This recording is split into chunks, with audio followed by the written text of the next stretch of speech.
Hello there, and many thanks for joining us on this edition of the program People, Politics, and Power. I am Imoni Amarere. For 10 days this August, protests swept through major cities across the country as citizens demanded an end to bad governance, hardship, and hunger.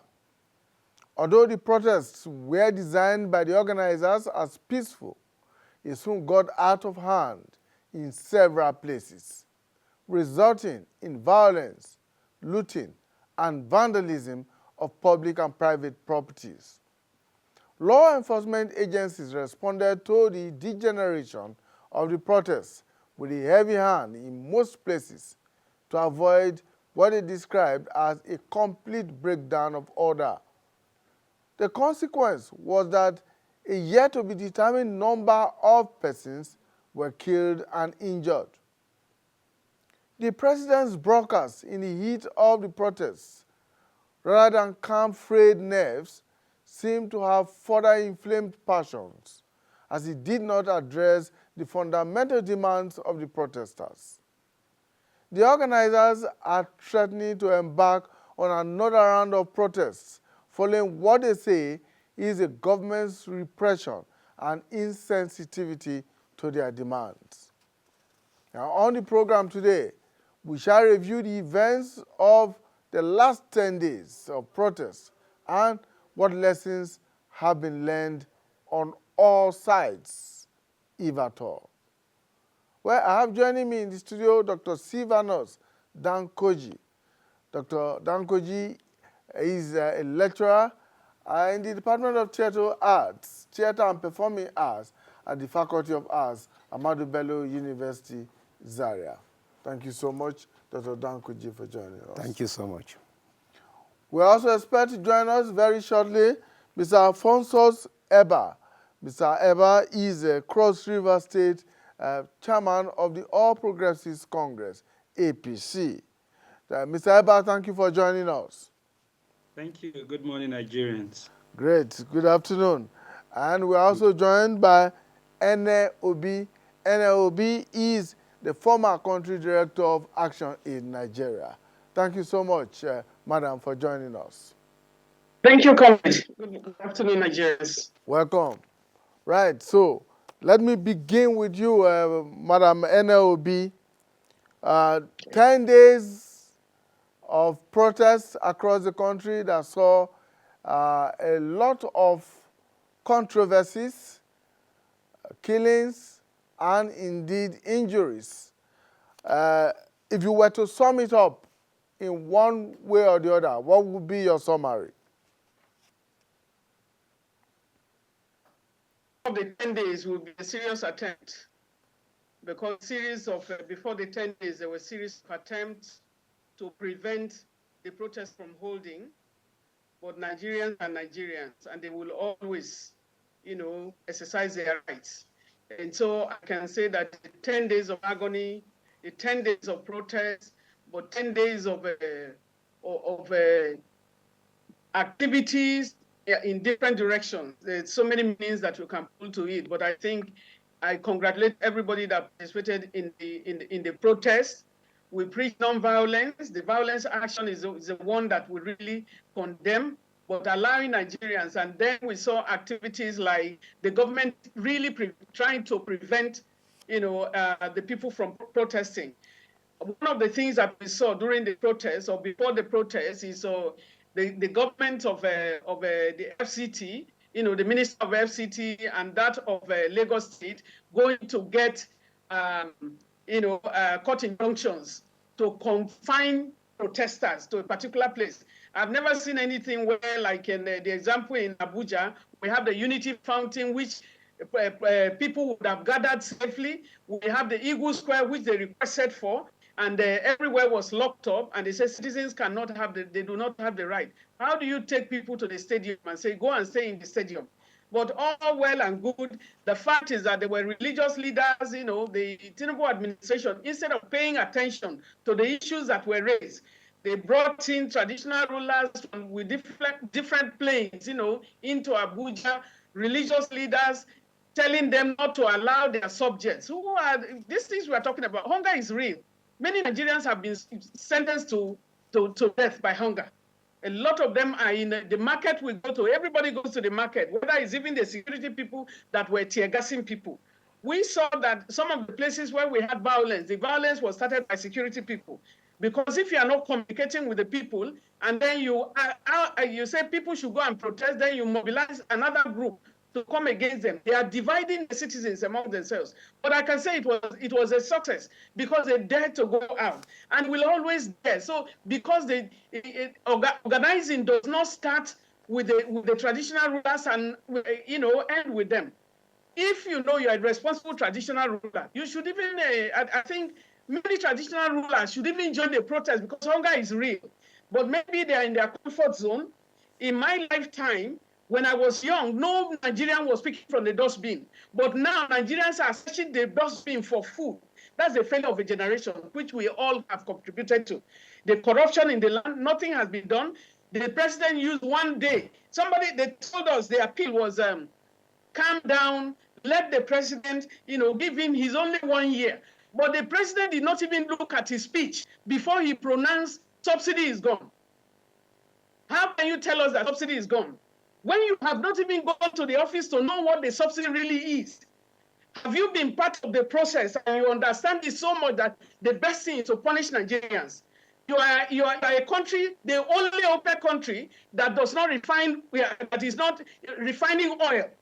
And you are proud of that. You are proud of taking fuel out and then now importing it to Nigeria and making the poor Nigerians to pay. When you have more than 80 million Nigerians living below the poverty line, about 140 million in multidimensional poverty. I had the opportunity to work in about 26 states across the country. We are not government. We see poverty. We know this country is rich. You can use 21 billion to build to build a house for one person when you are in the poorest of the poor. And as long as, I think it's the poverty of our politicians are suffering from poverty years, or maybe they're too much in their comfort zone or separated from the people that they are thinking when you have parliamentarians having hundreds of millions to buy one car, and then the governors across the state are having a retinue of how many armored cars accompanying them, moving about, separating themselves from their citizens. What are we thinking about? It was a great success, and I'm glad to have been a part of it. I was not an organizer, but I go to the market as a Nigerian woman. I can no longer buy yam. I can no longer, to buy yam now, I have to calculate seriously. When you see children, to buy gari, to buy beans, you go to the market. It's almost impossible. And so I want to say well done. If this protest has not happened, did we think that things would have gone up just like that? And my shock is that for someone who has been part of protests in the past, what he did was to squeeze that's the opposition, accuse them, and so they never even showed their face during the protests at all. None of them showed their face. But during the time against Jonathan, Tinubu was outside campaigning and also saying, no, fuel subsidy, they can never touch it. But now he's touching it. I think he would have been disappointed if we didn't protest. So those who didn't come out to protest, it's really terrible that they did not protest. And he came out with a speech that was empty. All right, let me bring in Mr. Alphonsus Eba at this point in time. Mr. Eba, you are the state chairman of the APC in Cross River State. And I recall that we had you on one of our programs during the protests. And I'm just wondering, what do you think it is that the lessons that have been learned from these protests by government, by political parties, by civil society, and by ordinary Nigerians? Good afternoon, Nigerians, and let me greet my sister, my Catholic sister. We worship in the same church. So I must start from a very episcopal point. And even by going ecclesiastic, I must take it from the reading we all heard in the Bible 2 weeks ago, where the children of Israel that were brought out of Egypt were themselves crying for food. That tells us that about 2,000 years ago, that there was hunger. To say that we've never experienced hunger will be saying the truth. by half measure. If we had been properly guided by the book of Romans 13, verses 1 to 7, that instructs and guides all of us to subject ourselves to the authority, because no authority exists without God as himself instituted them, we would have done better. What are the lessons learned? Avoidable debts. The president had series of engagements. Traditional rulers are our fathers, just like Mrs. Obi is our mother. Each time I see her, I see the passion of a woman who means well for this country. So as a son, if I am called upon by her to say, please do this or don't do that, I will surely listen. And that is what Mr. President did by those series of engagements. Today is National Youth Day. I applaud all Nigerian youths, and I must commend them, particularly the rightly guided youths that stayed away from that protest, which was truly, truly not a protest from the experience we have seen. It became an avenue and habija for expression of criminality and perpetration of all kinds of violence. I still want to join Mr. President in commiserating with all the families of those who love their beloved ones. That death, those deaths were all avoidable if we have listened to Mr. President's call for dialogue. We have heard, and I must concede totally, there is hunger in the land. There is true inflation that has been actuated by so many factors. But as a farmer that I am, not just being in politics, I had said before that from this period till January, prices of every commodity will be on the downward trend. Go back to the market. Tomatoes is coming down. Yam itself that was 7,000. My community of Yala local government in Cross River State will be celebrating New Yam on the 30th of this month. I will bring yam. I'll be in the market. If you like, call me on the 30th of August, and I will hook up with you. The biggest tuber of yam will not go beyond 2,000 naira from the present 6,000 or 7,000. That is because everything has its time and season. I am a farmer myself. We planted by March, April this year. Because of climate change, the sun did a lot of havoc to us. We replanted tomatoes and pepper again by May, June, and now we are harvesting. Yellow maize is going down. Soybeans is going down. We have done a lot of wheat. This government has invested so much in rice and has distributed fertilizers. And these are the things Mr. President was trying to inform everybody that things will go down. But it is only good for us to dialogue. On the issue of removal of subsidy, unless people were expecting Mr. President to lie or to speak to what will make them happy, when Mr. President came on board, and it is a known fact that the last administration had ended up the budget to end in June for subsidy. So Mr. President could not go into the details of telling us, you know, that the President Buhari's administration has budgeted up to June, and so this, he only said subsidy is gone. And true to his words, and you can see frankly, we were spending 98% of our income to service our debts. And what were these debts for? For the same subsidy that we're using to feed other African countries. Truly, truly, the poor were not really benefiting. I concede totally to those who have said, if Mr. President had made provision for the CNG buses or alternative means of transportation, it would have been better. I totally agree, and I take that line of argument. And that is why I have said, even in my previous engagement with you, that the Minister of Transportation do everything humanly possible. Let us have these CNG buses. And this calls me to applaud one Nigerian, the manufacturer of innocent vehicle. He said something a few days ago when he went to the villa, and I want every Nigerian to take that man very serious. He has promised to provide CNG buses that will be locally assembled. But he told Nigerians one thing: everybody, please find time and just give Mr. President little time, because the crude oil, the fuel we are talking about now, had been sold ahead of time. Mr. President is only supplying those crude. These are facts we all know, but we did not want to say. But it took a very patriotic Nigerian to come up to say, even though the president have not said this is what he came to meet, but NNPC will tell us today that there was crude for loans that were taken. That tells you that in the next few years, all the crude oil that is going out of this country, there is no revenue that is coming, except the subsidy removal that has been able to open some funds for us today. And again, Mr. President went deep to say, it's on account of this that have increased revenue that goes to the state and local government. It calls on all of us to please be very, very vigilant on our governors, on the chairmen, to make sure that this money that gets to them is properly utilized. And that is why I must commend Mr. President for taking the state governors to court and getting that judgment that has brought local government autonomy. You know that in every small circuit, every local government chairman can be held to account, either by EFCC or by SCUMO. So please, man, again, I want to beg, we are not against anybody that participated in that trouble, because it became trouble, not really protest. I know for a responsible woman like you, I watched you. There is no way you would have perpetuated violence. If responsible Nigerians like you were the ones doing protest, one would be very happy and relaxed. That is how responsible people like Kasiwaju and co. did protest in those days. But man, you are a woman that fears God. You would have seen the experience in Kaduna, in Kano, in part of Lagos, in Yobe, in Borno, in Niger State, that criminal elements came on board. And one of the fears we allayed, that foreign mercenaries were behind this, we have been proven right.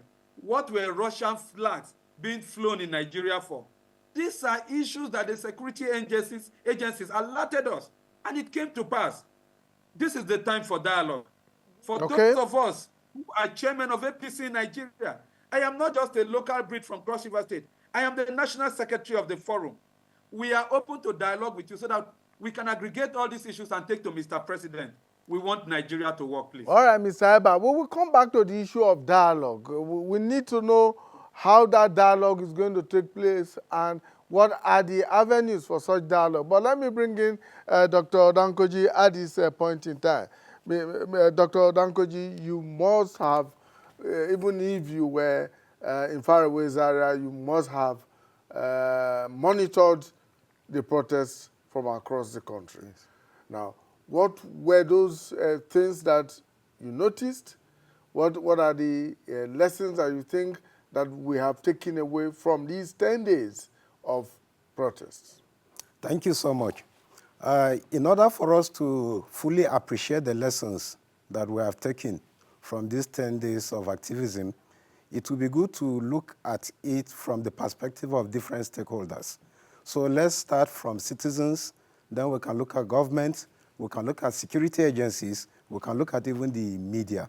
For citizens, those 10 days have shown that citizens have a right to express their feelings when things are not going the way that the elected representatives are supposed to put them through. So that is a strong lesson learned, that people can come out and voice their opinion. But the downside of it is that in planning this kind of event, you factor the consideration that other people with ulterior motives can come and then sabotage the noble efforts. So I do not agree that the entire process was done by hooligans, by rioters. Responsible Nigerians who care for the country, who care for the improvement of governance, participated in the protests. Only that some other people who went to do vandalization, looting, those ones are different from the kind of responsible Nigerians who hold their government to account. Let's come to the part of government. I believe that government also should have learned some lessons from this, which is that there is an extent to which the tolerance level of citizens can be broken. It's been a long refrain that bear with us, we need some more time, and things will work better tomorrow. But the reality is that people need immediate, medium, and long-term solutions. So if we say that we should endure suffering today so that tomorrow will be better, it will be like a father, you bought bread today, you kept it in the house, and then you say, we will not eat this bread, it is tomorrow's bread. If we eat it today, we will not have bread tomorrow. And the children will ask you, how do we see tomorrow if we die of hunger today? So I think those in government need to see a situation where there should be immediate, long-term, okay, and then mid-term solutions, not that we can wait indefinitely, not knowing when the dividends of these measures being taken in place will materialize. Let's look at security agencies. And in this, there are many that have thumbs up and then thumbs down. And let's begin from the highest ranking law enforcement officer at the level of the police. There have been reports on how some commissioners of police themselves turned out to kind of control the protests. Some did things that are credible, some did things that are negative. So let those who were a good model be a model for other law enforcement agents to replicate, to say that you need to protect citizens when they have their own right to protest, and then you watch out for the hooligans who want to hijack the process. However, there are situations where we have had reports, take cases of harassment of protesters, harassment of media people. I have seen on television images of some senior veteran photojournalists, for instance, being manhandled under the orders of what we were told a very senior police officer right here in Abuja. I don't think that is a good example. But in other states, we have had and we have seen police officers who have calmed the protesters and directed along the path that they could do the process without harming anybody. And if we come to the area of the media also have done their own part in doing some coverage. And we know that media has the responsibility of balance, of fairness, of objectivity, okay, and then giving equal opportunity to all the stakeholders. And I think Nigerian media reasonably has given voice to the protesters. That is commendable. Nigerian media has also allowed representatives of government to air their own view. And I think media practitioners should also continue in this way of covering and giving time to significant national events like this. Other stakeholders that we may want to look at would be the international community, would be the other civil society organizations. I am a member of Community Action for Popular Participation, and as civil society, we understand the fact that citizens need to agitate from time to time. But what I'm learning now is that whether there is a particular NGO or civil society organization or not, when citizens want to come out and agitate and voice their feelings, they can do so. So in the past, we had the expression CSO, civil society organizations. Now, without the organizations, we can see that citizens can come out and air their opinions. So unlike situations where you say there is a strike by labor or there's going to be some action by a particular organization, and then you hear that government calls the leaders of those labor unions or government calls the leaders of those organizations to negotiate with them, to tell them to shelve the plans. In this case of the 10-day end bad governance process, there was nobody to call and invite and say that I give you this order, you step it down. So this we also need to learn. And then let me speak last on the side of labor.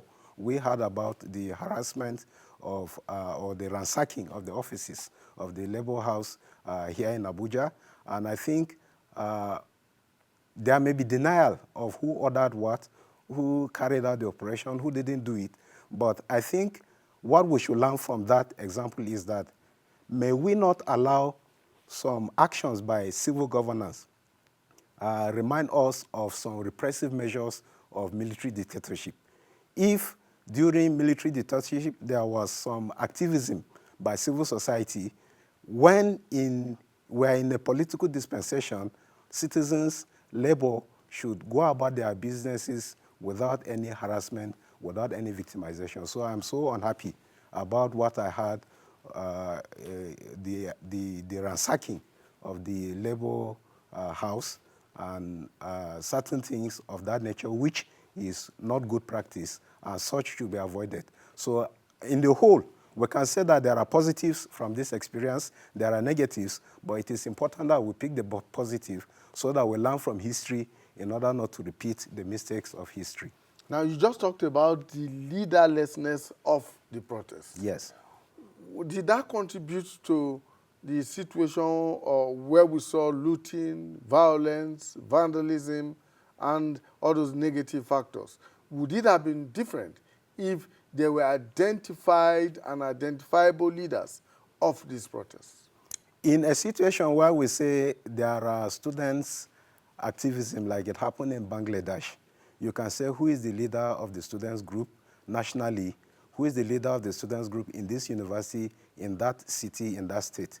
If we are talking about a protest organized by organized labor, you say who are the union leaders, who are the state chairmen, who are the national officers of the Nigeria Labour Congress, and then you interact with them. But the fact about this 10-day protest is that the pain is felt by people across all kinds of organizations. So both the organized labor, the students, and people who can come under a particular umbrella felt it, as well as those other people that are in the mass, which in political economy parlance, you talk about the lumpen proletariat. They do not necessarily have a union under which they are registered. So what they are obeying is the instinct of survival and their anger at those people that they see as the representative of the oppressors. So I agree with you that looting, destruction came as a result of the infiltration of genuine mode of process by responsible citizens. That was infiltrated by hooligans, was infiltrated in the case of the Northeast we had by some militant organizations, was also infiltrated by those people who waved flags of other countries or asking for military takeover. Regardless of that, it is a mass movement. And what I'm saying is that when we learn from history and people say that change needs to come either negotiated or violently, I think that leadership should not allow the anger to get to this level where people will set loose and there will be nobody to call them back. If there are labor leaders will call their members back. If there are student union members, student union officials will call them back. But people who do not belong to any organization, but they feel the pain of the suffering that they are experiencing, that is those kind of people that were let loose, and it's difficult to control that kind of angry crowd. Madam Obi, let's bring you in now and talking about lessons learned. Do you think that there have been valuable lessons learned by civil society in during these protests and by the security forces? You were out there once or twice during the protests. What would you say were the valuable lessons that you learned and that your colleagues and other protesters learned? And what do you think are the lessons that the security agencies across board may have learned this time around? Thank you very much. Some of the lessons include the kind of innovation that some of the commissioners of police came in with, like those state police commissioner, the Rivers State Police Commissioner, Lagos State Police Commissioner, who went there physically and said, and even had to offer some things like offering pure water to the organizers and so on, having communication. You know, the way Ojota is, knowing that most of the time when we are organizing protests, they block the whole place.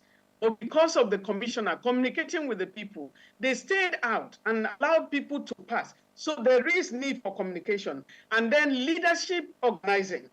And then you look at what happened in Abuja on day one. I was in the protest for almost all of the time, at different environments. But from Monday to the end of the protest, I had a sit out, at the National Stadium, front of the National Stadium there.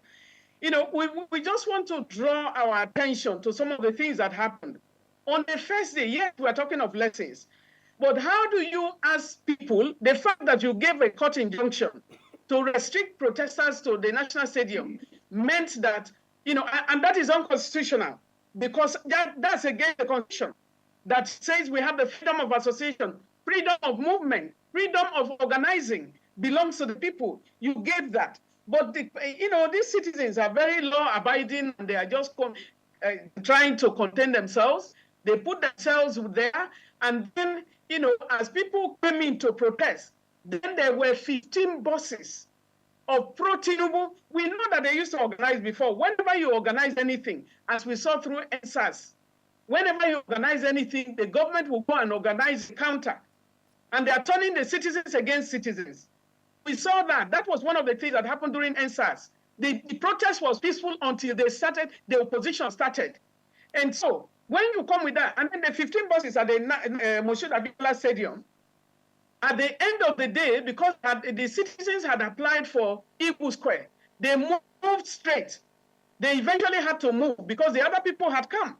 They moved straight. Those 50 buses, those ones were quarreling with their transport fare, what they promised them and didn't promise them and all of that. They left them there and they proceeded to the Eagle Square. And that's how they started getting tear gas and all of that. The following that they came, on Saturday they came, on Saturday they were tear gas, right in front of the stadium. I have never seen where the police, because they normally shoot tear gas. They were shooting tear gas, even into the buses. You have the film. The tear gas, they were running, and tear gas was inside the vehicles. Now, you come to the reason why it is a big lesson. And when Nigerians are watching, don't think that they are not watching. We had the protests in the north. Go to Kano, for example. What happened in Kano? When the protest started, we saw police and everybody. People mobilized themselves en masse to even see their governor to address them. And whenever you are having anything, because governance is not just about a political party, a particular political party, whoever is the governor of a state is representing the president. And so when people are aggrieved, just like they went to the Plateau State governor, he addressed them, told them to guide themselves and be peaceful and all of that. But when you are in a national stadium, armless as you were, they were not holding anything, they were tear gas. But we went to Kano that they were looting. There was no tear gas.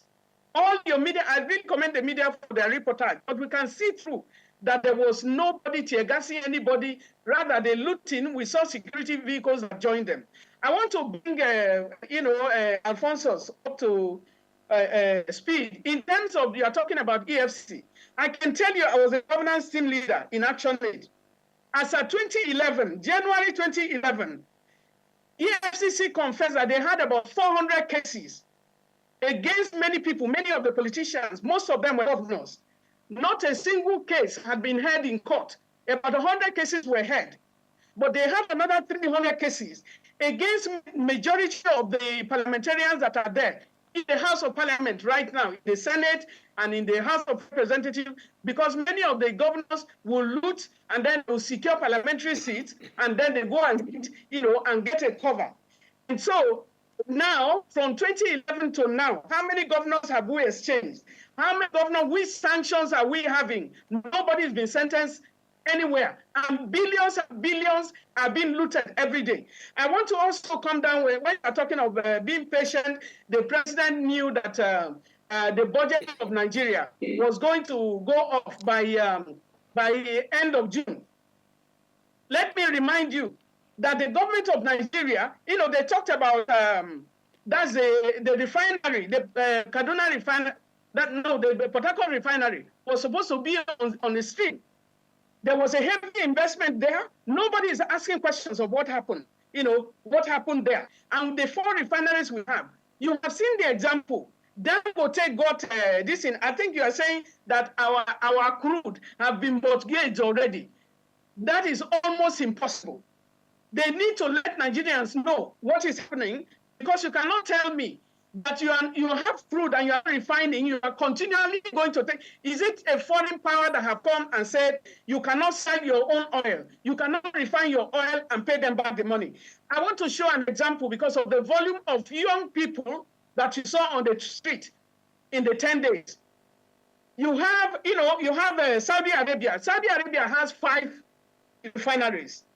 Russia has 44 refineries. Kuwait has 2. Iran has 3. UAE has 4. United States alone has 129. China has 32. Iraq has 32. And when you come to Venezuela, they have 6. Algeria, Algeria and Libya 5. Qatar 2, and Norway and all of that. You have Brazil with 19. India had 23.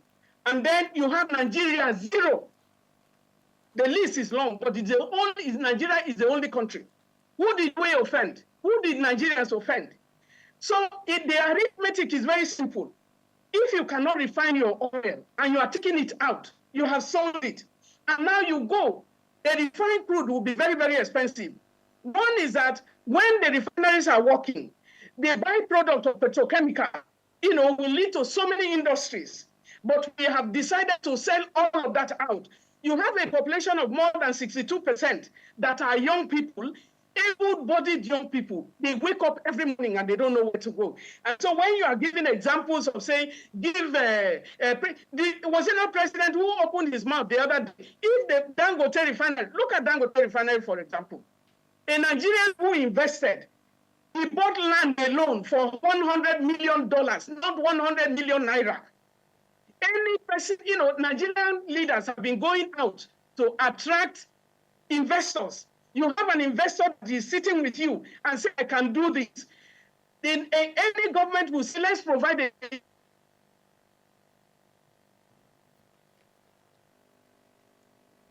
Well, we appear to be infrastructures for you. Make sure that you meant for the people.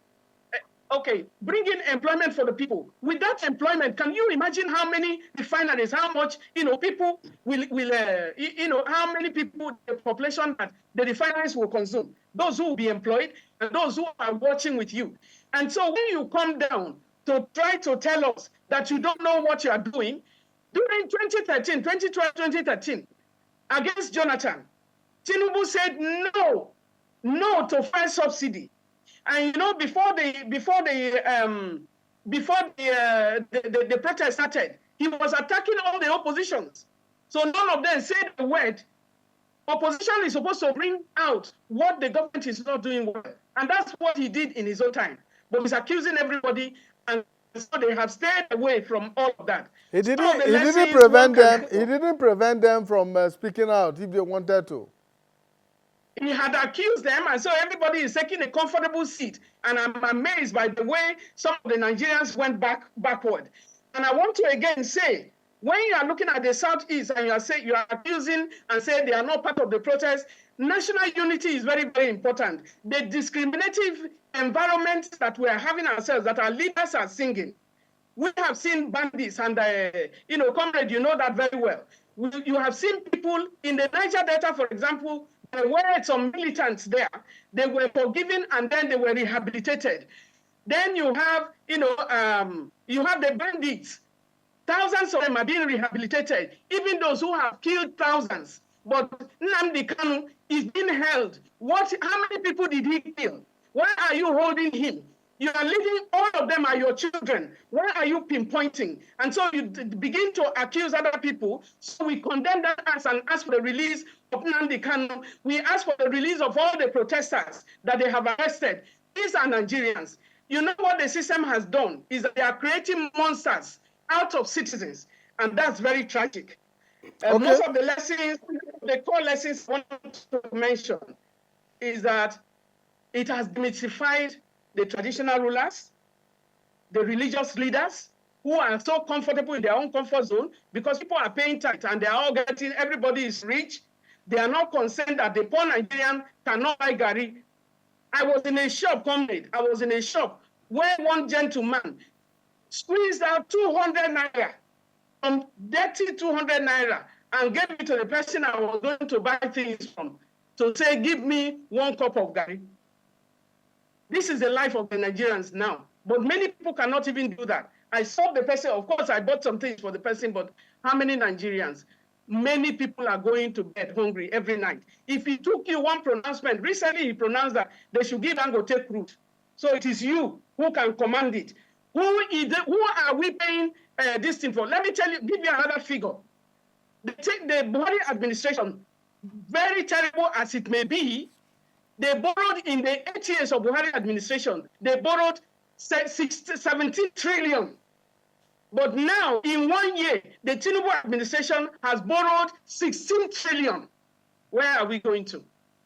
All right, comrades, thank you so much. Let's bring in Mr. Alphonsus Eba at this point in time. Mr. Eba, you talked about dialogue. The president indeed mentioned that in his broadcast, his nationwide broadcast, about dialogue, calling for dialogue. And many have been wondering, what will be the route to this dialogue? Who are we going to dialogue with? If who is government going to dialogue with if, as has been said by Dr. Dankoji, there were no known identified and identifiable leadership to these protests? What kind of dialogue would we be having? Thank you very much, sir. Please permit me just to make some corrigendum to some of the issues that were raised before coming to answer you directly. The summary of the last speaker's speech is rather more of an encomium than a cornucopia on Mr. President. And I must take it from the angle of the Dangote refinery you have just spoken about. Dangote himself was reported sometime before the election to praise Asiwaju Bola Ahmed Tinubu, who is our president today, for encouraging him and getting every facilitation for him to get the land today that has come with the Dangote refinery. Yeah, Mr. President did not just say, give Dangote crude.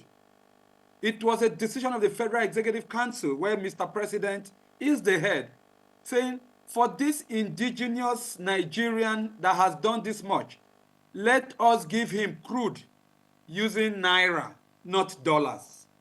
You know, one of the greatest strain on our efforts today is for us to go around and be sourcing for dollars to buy crude.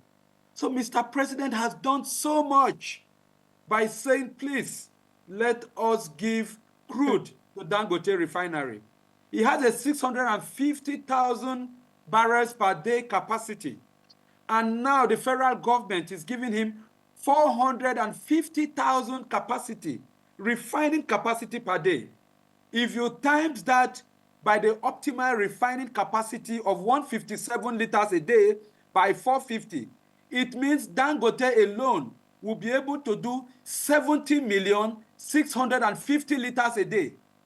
Even in the height of the inflated figure of subsidy consumption in this country, which was between 30-something to 40, 50 million, then, which today has come down to below 18 to 20-something million, it means Dangote comfortably will be able to flood the entire landscape of Nigeria with refined petroleum products. This is in addition to the over 18 million. NNPC have told us that Port Harcourt will start this month. We are all still waiting. The end of this month is 2 weeks from now. You and I will call on the GMD of NNPC. And should they not live to their words, because we expect them to do, this blame should not be on Mr. President, but on the leadership of NNPCL. And you and I should be able to call them instead of calling on Mr. President. Again, the other modular refineries that they are doing 10,000 barrels, 10,000 barrels per day. If you break this into the normal distance, it means you can do 15 million something a day. So Nigeria will be overflooded with petroleum products, and the price of this will come down to complement the CNG. That is on the immediate. And again, on the immediate, that is why palliatives are being provided across. Today, 20 trailer loads of grains, including rice, beans, wheat, and others have been sent to various states, including Gary, that you talked about. And I said, with the harvest season coming, all this shall go down. Again, I still appeal to every aggrieved person, give Mr. President little time. That little time I'm talking about through this dialogue should not go beyond 1 year from today. Because I know that with the removal of import duties on pharmaceuticals, on some of these essential staple food, the prices too will crash. That is why I can speak confidently and very positive to that direction. But now to the question of dialogue. Even though we have said some of these faces are faceless, I cannot say somebody like Mrs. NLB, who is sitting before you, has not been patriotic enough to be called to this dialogue. She's a respected person. People listen to her. The Petro is led by Chief Emeka Nyoko. human beings I really respect in this country. I saw them in their number. When I saw Chief Ozakome and others, I was very pleased that these are people that have been very consistent and passionate about Nigeria. To know that Chief Emeka Anyoko at 91 could be leading a front to Mr. President to say, please, we want a people's constitution. Yesterday, I had cause to even chat to Ozakome and say, you spoke well on Channels Television, because I've been following the narrative. These are the issues we talk about dialogue. And I sit down here to say that if the whole Nigerians are saying, Mr. President, please convoke a national conference where this constitution can be sent back and be rewritten as a people's constitution, I do not think Mr. President is against it, and he did not say it so. All that he said, just like he spoke to us on the 15th of March this year, when the body of APC state chairman went to him to complain about the hardship early enough, he said, I am facing this issue of economy. As soon as this is done, we will address some of these issues. And I must, again, appeal to the conscience of all Nigerians. Just like Ms. Obi was praising the police, you will see that it has to do with individual differences. Some policemen are good, some are bad. But what was the command of the commander-in-chief? Protect the protesters. The idea of confining people to one area was because security information was revealed so much that hoodlums, some criminal elements, some foreign mercenaries were going to infiltrate this protest. And therefore, it was better. Today, if you see the National Stadium, what you will want to destroy are not that much. If you were in Eagle Square, by the time they set fire on all the federal secretariats, on all this, our very serious infrastructure, it will become a big problem. But I commend you because I watched you on television sitting very gentle at the stadium. If we have Nigerians that are law-abiding like you going into protest, I have said before, one will not have fears. But today, because some people will always take advantage of this, our position is not to grandstand, it's to continue to appeal to Nigerians. And to think that those of us who are in government are not suffering is a big lie. We are all suffering. We are all casualties in it. We feel the pains that everybody is feeling. Our desire is for Nigeria to be better. And we trust on Mr. President coming with a renewed hope that by his renewed hope agenda, Nigeria will be better. I am begging you in the name of God that I worship, all of you just give Mr. President some time and he will change Nigeria. Nigeria is already changing for the best. Thank you so much, Mr. Abba. Thank you. Dr. Dankoji, you have the last say here now because we are running over our discussion. What would you say has changed since after the protest? And what do you look forward to changing? I look forward to certain measures that will bring about immediate relief. So it is good that the issue of palliative is being distributed, but let it go around in a way that it will make wider impact than what has been the previous experience. And the promise that harvest will soon come and food products will drop, the prices of food products will drop, that is contingent upon the cost of transportation. So if the alternative supply of refined products will be enhanced such that we purchase refined petroleum products at a lower price and we pay lower for transport, then actually those items will reduce. Then also our elected representatives, the legislature, we have legislators at the state level, at the federal representatives, at the Senate. It will be an indictment on them if we are saying that in spite of their presence, we still need another platform to dialogue with citizens. Let them also take forward the feelings of the people of their constituencies and then see to it that these things are being addressed such that we can have a better tomorrow. Like I said, we need to survive to see tomorrow in order to enjoy the better days. But we cannot see tomorrow if we die of hunger today. Thank you so much. Dr. Silvanus Dankoji is a lecturer in the Faculty of Arts at the Ahmadu Bello University. Thank you so much for joining us. Thank you. We also had with us Mr. Alphonsus Eba, who is the Cross River State APC chairman and is secretary of APC state chairman. Thank you so much for joining us on the program. And of course, we had Comrade NLB, former country director, Action Aid Nigeria. Thank you for your time. And to our viewers out there, we want to thank you for investing your time with us. We look forward to bringing you another edition of People, Politics, and Power. Bye for now.